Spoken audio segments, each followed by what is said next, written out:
नमस्कार। इस समय सीधी मुलाकात में हमारे साथ आज है दहेज विरोधी क्षेत्रीय संघ की संस्थापिका सुमन कंवर जी जाखली। सीधी उनसे बात करते हैं। सुमन कंवर जी, सबसे पहले तो हमारा न्यूज़ चैनल में आपका स्वागत है। धन्यवाद हुकुम, आपको बहुत बहुत धन्यवाद, आपने मुझे समय दिया। तो आप जो ये मुहिम चालू कर रखी है दहेज विरोधी, तो ये क्या है, थोड़ा इस पर दर्शकों को विस्तार से बताएं आप। हुकुम, दहेज विरोधी क्षत्रिय संघ एक प्लेटफॉर्म है जो कि बना बाईसा जो शादी योग्य हो चुके हैं और उनकी शादियां नहीं हो रही हैं, सगाइयां नहीं हो रही हैं, उनके लिए एक बेटर प्लेटफॉर्म है। इसमें सभी समाज जनों से हाथ जोड़ के निवेदन है, पधारिए, इसको समझिए और इसका सदुपयोग करिए, क्योंकि आपके इसमें आने से ही इसकी सार्थकता है। पहली बात तो ये। दूसरी बात ये है कि इसका लक्ष्य ये है कि ये कुरीतियों पे प्रहार है। मोटी कुरीति दहेज है, इसलिए इसका नाम दहेज विरोधी क्षत्रिय संघ हमने रखा। बाकी जैसे समाज में व्याप्त बहुत सी कुरीतियाँ हैं, तो उन पे भी हमारा फोकस है कि धीरे धीरे उनको भी ख़त्म करने के लिए हमें काम करना है। बाकी दहेज एक ऐसी बड़ी बीमारी है इस समाज के लिए कि वो धीमा जहर बन के हर एक इंसान के जहन में घुस गई है और हम लोगों ने उसको गोद ले लिया है। तो हमें धीरे धीरे ये ख़त्म करनी है और इसको ख़त्म करके और जो दहेज में एक राशि जो लग रही है, खून पसीने की राशि, कठोर हमारे परिश्रम की राशि, उस राशि का हमें सदुपयोग करना है। मैं मानती हूँ कि जब दहेज में जो दिया गया पैसा है उसका कोई सदुपयोग नहीं हो रहा है, क्योंकि वो राशि आधी तो बाज़ारों में फेंक दी जाती है और आधी अगर हम ये माने कि अगर ये इलेक्ट्रॉनिक्स या कोई सामान हम लड़की की शादी में दे रहे हैं तो ये किसी काम का नहीं है, क्योंकि आज हर घर की ज़रूरतें फुलफिल है। तो हम व्यर्थ में दे रहे हैं, क्योंकि ये एक कमरा रोक के रखती है कि उसमें हमें डंप करना पड़ता है, तो कोई इसका महत्व नहीं है। हमें जो राशि हम दहेज में दे रहे हैं वो एक बच्ची की शिक्षा में आप लगाइए तो वो सक्षम बनेगी। हम उसे मतलब एक प्लेटफॉर्म ये दे रहे हैं कि बेटा तुम कुछ करो ना करो, हम तुम्हें दहेज दे के सक्षम बना रहे हैं। तो दहेज दे के कभी भी कोई सक्षम नहीं होता, किसी बेटी का बाप खुश नहीं होता, क्योंकि दहेज से कभी खुशी खरीदी ही नहीं जा सकी आज तक। तो मतलब किसी राजा महाराजा ने भी अपनी बेटी की खुशी पैसे दे के नहीं खरीदी। तो हम तो एक बहुत छोटे से पायदान पे हों। नहीं तो आपकी टीम और आप दहेज किसे मानते हो कि भी यहाँ लड़की के जो माता पिता लड़की की शादी के समय जो दहेज, किसको आप दहेज मानते हो कि ये दहेज की श्रेणी में आता है, ये दहेज की श्रेणी में? कोई ऐसा है मापदंड आपके पास कि ये दहेज है, ये दहेज नहीं है? हुकुम, एक्चुअली बात क्या है कि मिसअंडरस्टैंडिंग कई जगह है। कई लोग बोलते हैं कि आप है ना लड़की को देने के लिए मना करते हैं, आप दहेज के लिए, आपका दहेज से क्या तात्पर्य है, दहेज की क्या परिभाषा है? दहेज की परिभाषा हमने अभी कोई ऐसे निर्धारित नहीं की है कि दहेज की परिभाषा। एक्चुअली हम कहना चाहते हैं कि हम एक तो समझाना चाहते हैं कि दहेज से किसी का भला हुआ है जो आज के बाद होगा। आप एक जो राशि है वो बच्ची को आप उसकी एजुकेशन में लगाइए, उसको मतलब कभी ज़रूरत पड़े तो दीजिए। आप कैसे निर्धारित कर रहे हैं कि उसको हम 10 या 20 लाख रुपए टीका देके ये देके उसको हम खुश कर देंगे? तो ये बिल्कुल भी पॉसिबल नहीं है। इसलिए हमने अभी ये निर्धारित नहीं किया है कि दहेज किसको कहते हैं। बाकी कई माता पिता कहते हैं कि हम तो देना चाहते हैं। तो आप दिखावा क्यों करते हो भाई? आप दिखावा करके 4 जनों को क्यों बिगाड़ रहे हो? उन्हें सुधारिए हुकुम, हमारा यही कहना है। नहीं, मेरा पूछने का कारण ये था कि जब बच्ची की शादी की जाती है तो बच्ची के माता पिता की तरफ से बच्ची को जयपुर जैसे बड़े शहर के अंदर प्लॉट दिया जाता है तो कोई दिक्कत नहीं, गाड़ी दी जाती है तो कोई दिक्कत नहीं, बच्ची को जितना गहना दिया जाता है तो कोई दिक्कत नहीं। जब टीके की बात आती है तो वर पक्ष की तरफ से ये कहा जाता है कि जी हम तो दहेज के विरोधी है, टीका नहीं लेंगे। और बाकी टीका के अलावा जो चीज़ें दी जाती है वो उसको दहेज नहीं मानती। कारण क्या है इसका? हुकुम मेरे नज़र में तो ये सब व्यर्थ है। देखिए, मैं तो अपनी मानसिकता के हिसाब से मानती हूँ कि जहाँ गहना ले लिया, जहाँ छोटी छोटी आपने बुराइयाँ नहीं देखी, कुरीतियाँ नहीं देखी, तो वो सब दहेज ही है। कि ये नहीं है कि एक टीका ही दहेज है कि हम टीकों को लौटा रहे हैं और उसका दिखावा कर रहे हैं और फिर कह रहे हैं कि हमने दहेज नहीं लिया। दहेज के लिए बहुत सी छोटी छोटी चीज़ें हैं। दहेज में ये आप ये बाज़ार में फेंक रहे हैं, सूट ला रहे हैं, कपड़े ला रहे हैं, बेस ला रहे हैं, ये किसी काम के नहीं है हुकुम, सिर्फ एक दिखावा है। दिखावे के चक्कर में आज लेडीज़ लोग इतना फंस गई हैं कि मतलब उन्हें पता है कि इनका एक्स्ट्रा काम है, कुछ नहीं है, इनसे मतलब नहीं है, फिर भी वो दिखावे के चक्कर में अगले इंसान को परेशान करती हैं। जो मेन संबंध ये होते हैं कि प्रेम के संबंध होते हैं, प्रेम शब्द ख़त्म हो जाता है और वो सगे बेचारे एक मानसिक तनाव में आ जाते हैं कि बेटी की शादी है, आज हमारे घर में बेटी ने जन्म लिया, बेटी की शादी है, पता नहीं वो छोटी सी किस बात पे नाराज़ हो जाएंगे, तो हम कल को मतलब छोटी छोटी बातों को लेके वो इतना विचलित हो जाते हैं कि हम क्या करें और क्या ना करें। क्योंकि कई लोग होते हैं कि दहेज विरोधी होते हैं कि नहीं साहब हमें नहीं लेना, तो बेटी वाले सोचते हैं कि सब लोग ऐसे ही बोलते हैं, तो उन्हें लगता है कि ये भी ऐसे ही है, तो सबकी नज़र ऐसी हो जाती है, उनका देखने का नज़रिया ऐसा हो जाता है कि सब लोग एक जैसे हैं। जबकि अब समाज में बहुत बदलाव आया है और समाज में ये जो छोटी छोटी चीज़ें हैं ना, इन पे अमल करना पड़ेगा। ये भी दहेज में ही शामिल हैं।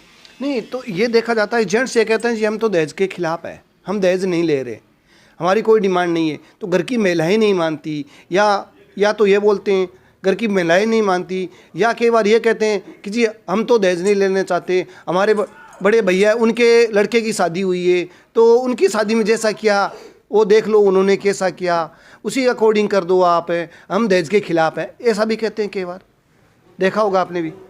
हुकुम बिल्कुल मैंने देखा है, आपकी बात से मैं सहमत हूँ और ये बात बिल्कुल गलत है कि वो महिलाओं पे थोपते हैं। क्या उनकी भुजाओं में दम नहीं है क्या? उन्होंने अपने बच्चे को इस काबिल बनाइए ना कि दहेज वो बने, उसको पढ़ाइए लिखाइए, इस काबिल बनाइए कि वो दहेज ला के खड़ा करे घर में, वो गाड़ी लाए जिसको मेंटेन करे। वो अगर दहेज की गाड़ी आ गई तो वो धूल खाती फिरेगी, कोई मतलब ही नहीं है हुकुम। और ये कहते हैं ना कि उसकी शादी में कंपैरिजन, इसका मतलब उस जेंट्स उस घर के मुखिया में हिम्मत ही नहीं है कि मैं एक कठोरता से, एक कट्टरपने से यहाँ पे अपने रूल्स कायम करूँ और अपनी फैमिली पे लागू करूं। इसलिए वो दूसरों का नाम लेके उस अपना उल्लू सीधा कर रहे हैं और कुछ भी नहीं है। तो आज की टीम है जो दहेज विरोधी क्षेत्रीय संघ है, आज वर्तमान में कितने लोग जुड़े हुए, मतलब टीम के अंदर कितने लोग हैं? हुकुम हमने वैसे इसे 3 वर्ग में बांटा हुआ है, पुरुष वर्ग, महिला विंग और युवा वर्ग। तो मोटा मोटा मैं बता देती हूँ, पुरुष वर्ग का मेरे को ज़्यादा ध्यान नहीं है। वैसे तो हमारे लाखों के कार्यकर्ता, आज कारवां इतना बढ़ता चला जा रहा है कि लाखों की तादाद में है, लेकिन मोटा मोटा ये है कि पुरुष विंग में हमारे पास में कम से कम 5,000 कार्यकर्ता तो जयपुर में यूँ है कि मतलब हमारी टीम है। महिला वर्ग में जैसे हमारे पास में मेरे अंडर में 2,000 लेडीज़ हैं जो सक्रिय रूप से इसमें अपनी भागीदारी निभा रही हैं और इसमें अपना समय दे रही हैं और कार्य कर रही है सुचारू रूप से। तो आपकी जो टीम ये अपने आल राजस्थान में काम कर रही है, राजस्थान के बाहर भी काम कर रही है? हुकुम अदर स्टेट में भी अपना चल रहा है। राजस्थान में तो जैसे बहुत ही ज़्यादा बड़े स्तर पे चल रहा है, अदर स्टेट में अभी थोड़ा यूँ है कि धीरे धीरे उसमें प्रोत्साहन होगा, क्योंकि वहाँ पे राजपूत बाहुल्य नहीं है, इसलिए थोड़ा वहाँ पे कमी आ रही है। बाकी प्रेरणा चारों तरफ है। अच्छा। प्रोत्साहन चारों तरफ है और चारों तरफ जागृति आ चुकी है कि हमें इस विषय पे काम करना ही है, क्योंकि ये विषय हमें खोखला कर रहा है और हमें पीछे धकेल रहा है। ये हमें विकास की ओर ना ले जाके विनाश की तरफ ले जा रहा है। सुमन जी, जो आप ये चला रहे हैं, आपकी इतनी बड़ी टीम है, तो क्या बगैर पैसे से कुछ नहीं होने वाला? तो जो व्यवस्थाएं आप कर रहे हैं, तो इसका खर्चा किस प्रकार से अवेलेबल होता है आपके? हुकुम अभी तक तो जैसे हमने 4-5 साल हो गए, 5 साल हो गए इसको, तो अभी तक तो ये था कि जितने भी प्रोग्राम हो रहे थे तो हम खुद ही वहन कर रहे थे, स्वयं ही कर रहे थे। लेकिन अब ये हो गया कि इसकी अपार सफलता के बाद में बार बार समाज से ये रिक्वायर आ रही है कि इस कार्यक्रम को कंटिन्यू रखो और आप बार बार करो, क्योंकि आपने देखा होगा जस्ट ये 2-3 महीने में है और अब आज के बाद में ये अपना दिसंबर तक में बैक टू बैक जनवरी, फरवरी, मार्च, अप्रैल सारा तय हो चुका है कि जनवरी में यहाँ होना है, फरवरी में वहाँ होना है। अब हुकुम इसके लिए अब समाज बहुत आगे आ रहा है, तो हमने थोड़ा सा इसमें डोनेशन वाला भी ऐड कर दिया है। पहले हम सोचते थे कि हम कर लेंगे, लेकिन अब बड़े स्तर पे हो चुका है, तो समाज वाले कहते हैं कि अब जब हम बुराइयों पे ही काबू पाना चाहते हैं तो इसमें हमारा कुछ ना कुछ योगदान होना चाहिए।